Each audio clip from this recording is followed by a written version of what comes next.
paso la palabra a Ernesto Gómez Enaera. Todo pasa y todo queda, pero lo nuestro es pasar haciendo camino. Buenas tardes, o buenos días, o buenas noches, porque la gran ventaja de hoy, estos tiempos modernos, es que no solamente pueden escuchar esto las personas que estáis aquí, sino también otros que ahora están en sus casas o que pueden conectarse dentro de una semana o dentro de 15 días y pueden ver esto mismo. Como decía Pedro, este acto nace de la voluntad de la Alianza de la Izquierda Republicana de España de conmemorar el aniversario de la Segunda República Española. Estamos en una semana que empieza ahora, que tiene más actos. Tiene actos también unitarios. Hay un acto en Sant Adrià de Besòs este sábado, otro en Nou Barris este domingo, y todo ello culminará el lunes, que es el aniversario número 94 de la proclamación de la Segunda República, en una manifestación que irá desde Canaletas hasta la Plaza de Sant Jaume. Desde nuestro partido queríamos empezar hoy aquí. Queremos, por supuesto, no solamente recordar el pasado, sino sobre todo hacer frente al futuro. ¿Por qué? Porque la República, el concepto de República es algo que ha dado muchas vueltas. Ahora mismo, en la intervención que desafortunadamente no ha podido hacer en persona nuestro compañero y presidente de Aires, Miguel Candel, se dice cuál es ese origen. El término en castellano significa literalmente, etimológicamente, la cosa pública, el Estado. Establece las normas de la comunidad política. Es cierto que el concepto tradicional de los primeros tratadistas de esto en Grecia no era exactamente así. De hecho, la actual República griega no se llama Politeia, se llama Democracia Hellenike. Ese es el nombre oficial de la República griega de hoy en día. Esto es algo que se ha ido desenvolviendo con los tiempos, porque también es verdad que tradicionalmente, hasta épocas muy próximas, no había una identificación entre la república y la democracia. No la había, como nos ha recordado el texto de Miguel que acaba de leer Pedro, no la había en los tratadistas, los que escribieron los famosos artículos del Federalista en los Estados Unidos para apoyar la ratificación de su Constitución. Es más, había claramente una discrepancia explicada por esos tratadistas entre lo que era la república, que es lo que ellos querían, y la democracia. En España, sin embargo, el término república es inseparable del concepto de la democracia. Es por la historia, es por cómo son los periodos republicanos que ha tenido la historia de España. Eso es lo que insoslayablemente ha unido ya de una manera prácticamente permanente estos conceptos. Y esto es algo que ha sido siempre sentido así,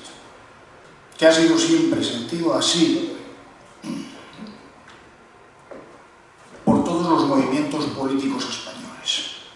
Y no cabe, en España no cabe que se piense en que un movimiento republicano no sea un movimiento democrático, cosa que en otros sitios pues podría dejar mucho que desear, porque más aproximado al régimen monárquico, control de una sola persona y soberanía que se transmite por herencia, que lo que hay, por ejemplo, constituido en la República Popular Democrática de Corea, es un poco difícil.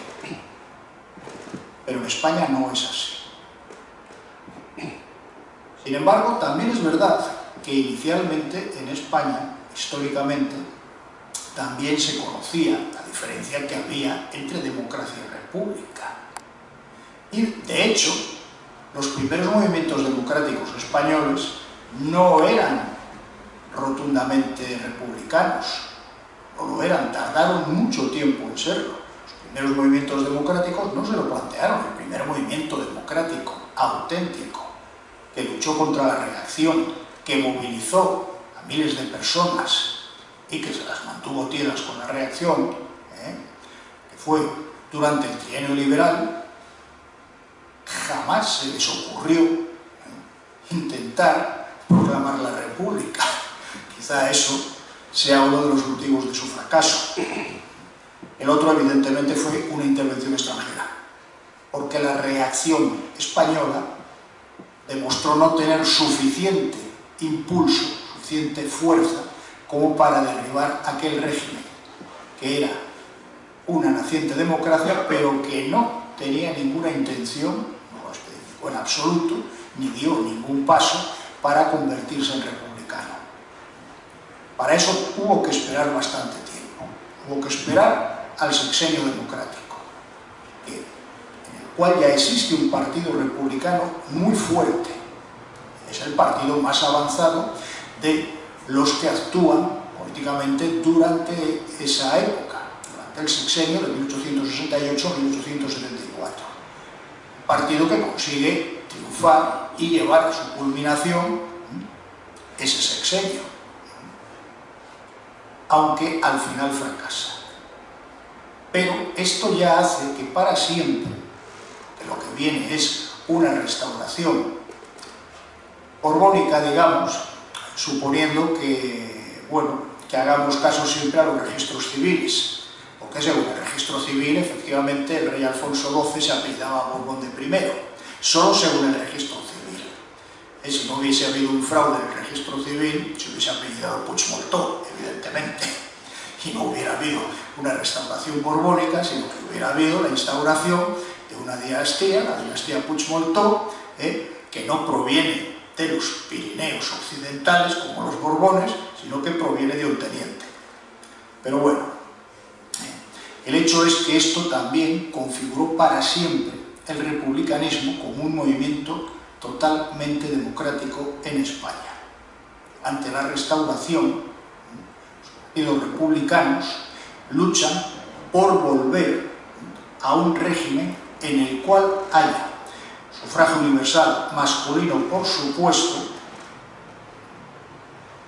Esto se consigue también en la restauración, porque uno de los gobiernos liberales de don Práxedes Mateo Sagasta volvió a poner en vigor el sufragio universal masculino, pero los republicanos querían más, lógicamente, querían también libertad de prensa y querían un gobierno en el cual el personal civil fuese el que gobernara de verdad sobre los civiles. Por lo menos esto era lo que tenía en mente la mayor fracción republicana. No hay que desconocer que en aquellos tiempos, unos tiempos en los cuales el ejército español no se parecía en nada a lo que fue, sobre todo después del franquismo y debido al franquismo, pues sí que había movimientos republicanos de carácter militar y de hecho un partido republicano muy importante, el dirigido por don Manuel Ruiz Zorrilla, lo fió siempre todo no a una movilización popular, sino a un pronunciamiento militar. Pero esto, con el transcurso del tiempo, también desapareció. Y ese partido que siguió existiendo y que siguió siendo un partido fuerte, al final vio que por aquel camino no se podía ya lograr absolutamente nada. Por eso la Segunda República sí que advino gracias a un movimiento popular perfectamente organizado. Basta ver lo que ocurrió en España después de la caída de la dictadura de Primo de Rivera, las movilizaciones políticas y democráticas de carácter singularmente obrero, con huelgas importantísimas durante todo el año 1930, eso fue lo que fraguó el éxito electoral del 12 de abril de 1931.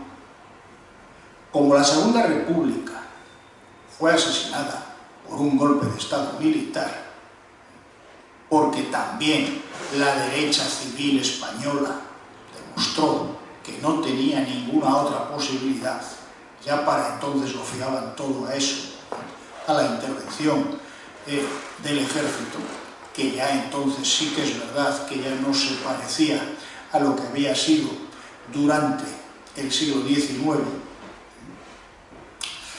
Eso es lo único que pudieron hacer, y de esa manera también la República volvió a quedar total y absolutamente ligada a la democracia. Repito que esto es algo propio de la historia de España, de cómo se ha desarrollado nuestra historia. En otros sitios, repito, no es así.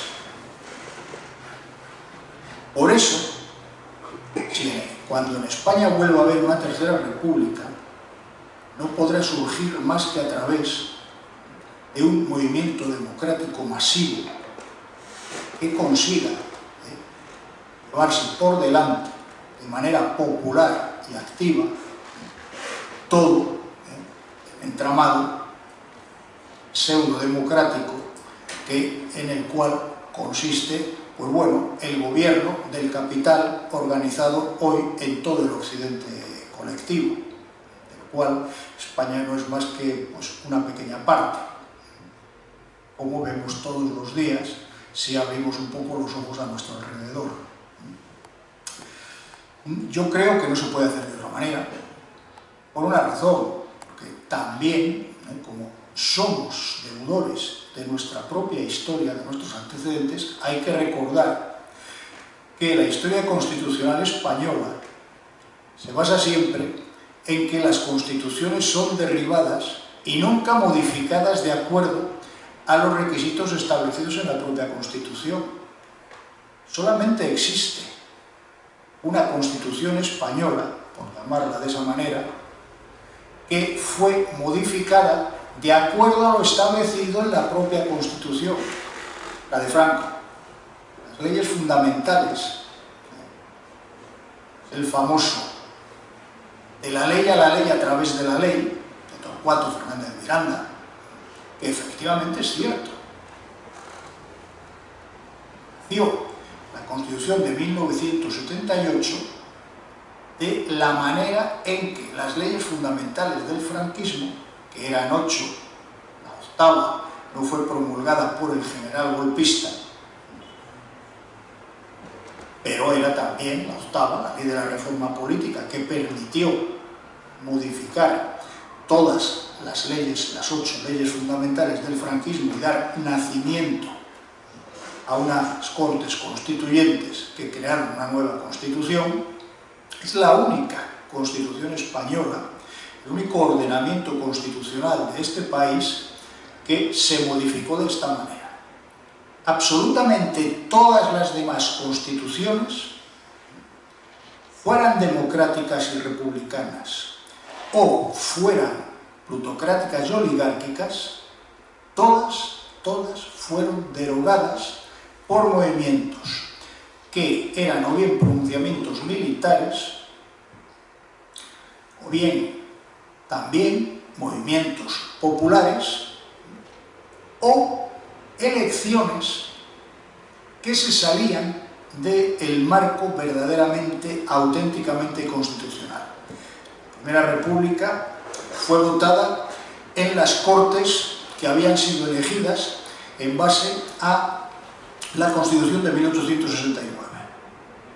Sencillamente se votó porque ante la dimisión del rey, de Amadeo de Saboya, el partido mayoritario en aquellas Cortes, el Partido Radical de Ruiz Zorrilla, decidió votar a favor de la Constitución, no de la Constitución, sino de la República, perdón, porque luego, aunque hubo unas nuevas Cortes, las Cortes subsistieron, las Cortes saboyanas últimas siguieron subsistiendo, hubo un problema serio en 24 de abril de 1873 y hubo unas elecciones luego para unas Cortes republicanas.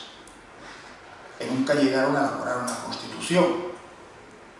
Por lo tanto, tampoco fue exactamente derribada, porque aunque fue discutida, existen dos proyectos conocidos. El más popularmente conocido es el que era más o menos el proyecto gubernamental oficial de Constitución Republicana de 1873, pero también existía un proyecto constitucional de la minoría republicana intransigente en las Cortes. Hay que recordar que aquellas Cortes, las Cortes de 1873, fueron elegidas en la elección más auténtica que había habido nunca en España y que siguió siendo la más auténtica durante muchos años después, porque fue con unas elecciones en las cuales no hubo intervención de nadie, no hubo caciquismo y la gente por primera vez se pudo expresar tal y como quería. Pero también hay que recordar que la mayoría de los partidos políticos se abstuvieron. Una abstención electoral gigantesca. Muy poca gente y muy pocas organizaciones políticas, solamente las de raíz republicana, quisieron participar en aquella confrontación electoral. En cuanto a la Segunda República, también llegó de una manera, efectivamente, por unas elecciones, pero eran unas elecciones municipales.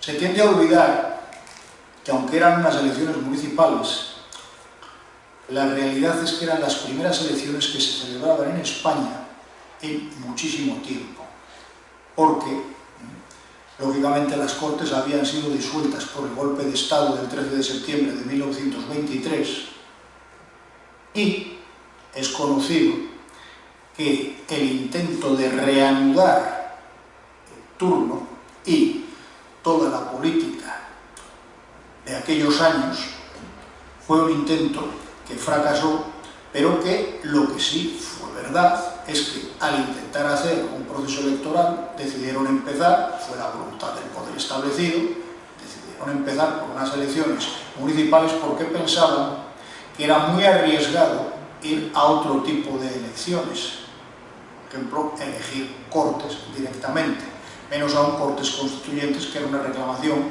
que tenían algunos partidos que habían sido fervientes partidarios de la antigua restauración, del antiguo régimen restauracionista, pero que habían roto con él por la experiencia de la dictadura de Primo de Rivera. Solo por eso las elecciones del 12 de abril tuvieron el alcance que tuvieron.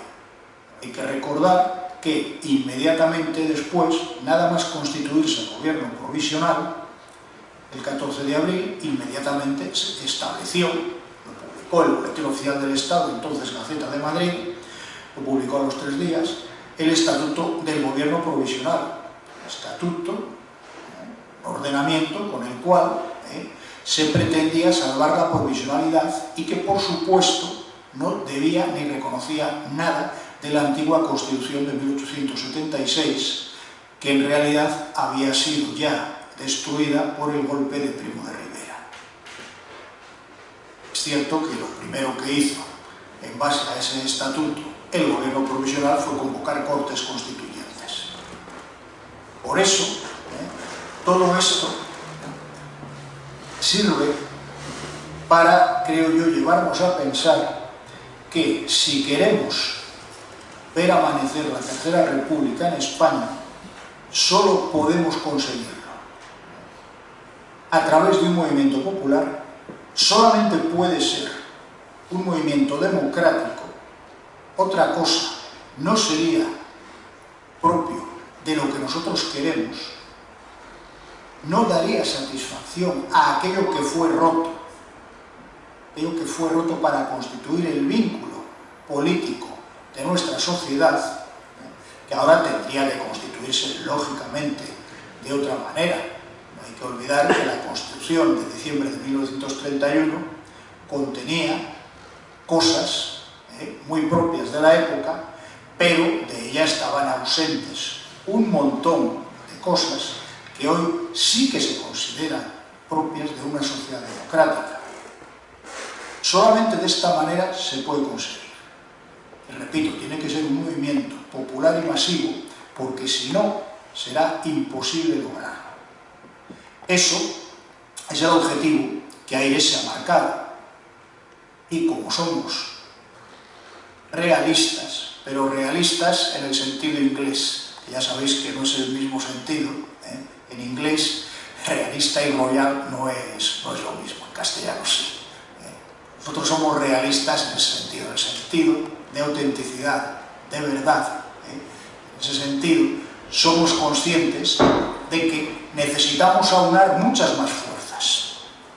Para eso sirven actos como el de hoy, y para eso sirven otros unitarios que al principio de mi intervención quise recordar. Para finalizar, quiero hacer una mención de algo. Pedro ha explicado que república y paz no siempre van a la par. Pero en España, durante la Segunda República, sí. El artículo 6 de la Constitución de diciembre de 1931 decía que la República Española renunciaba a la guerra como instrumento de política nacional. No era algo que naciera espontáneamente en España. El artículo 6 de la Constitución republicana venía derivado del famoso tratado Briand-Kellogg, el tratado que proscribió la guerra, un tratado internacional, aunque en realidad recibe el nombre de Briand-Kellogg porque es un tratado que en realidad era obra de Briand, un eterno ministro de Asuntos Exteriores de la Tercera República Francesa. También fue presidente del Consejo de Ministros, incluso durante la Primera Guerra Mundial, con muy poco éxito político y militar, hay que decirlo, por eso no duró mucho. Fue presidente del Consejo también otras veces, repito, ministro de Exteriores muchas veces. Kellogg era el secretario de Estado de los Estados Unidos en el momento. Pues el pacto Briand-Kellogg, que pretendía proscribir la guerra, es el que se refleja en el artículo 6 de la Constitución Republicana de diciembre del 31. El pacto Briand-Kellogg, aunque no llegó a proscribir la guerra, sí fue luego aprovechado para algo. Durante el juicio de Nuremberg, el Tribunal Militar Internacional utilizó el pacto Briand-Kellogg como una de las partes del derecho positivo internacional que habían sido rotos por el gobierno nazi y por el cual fueron condenados los criminales de Nuremberg. El pacto Briand-Kellogg no fue algo inane para siempre. Yo creo que esto, aunque se salga un poco de una reivindicación republicana española, es importante recordarlo hoy. Es importante recordarlo hoy para recordar que aunque hoy se esté haciendo pedazos todo el derecho internacional, igual que en su día se hizo pedazos el pacto Briand-Kellogg, es posible que haya un tribunal dentro de 20 años que haga que paguen por sus pecados los criminales que hoy lo están rompiendo. Y no es necesario que me extienda porque no tendría tiempo de acabar con toda la lista de criminales. Muchas gracias.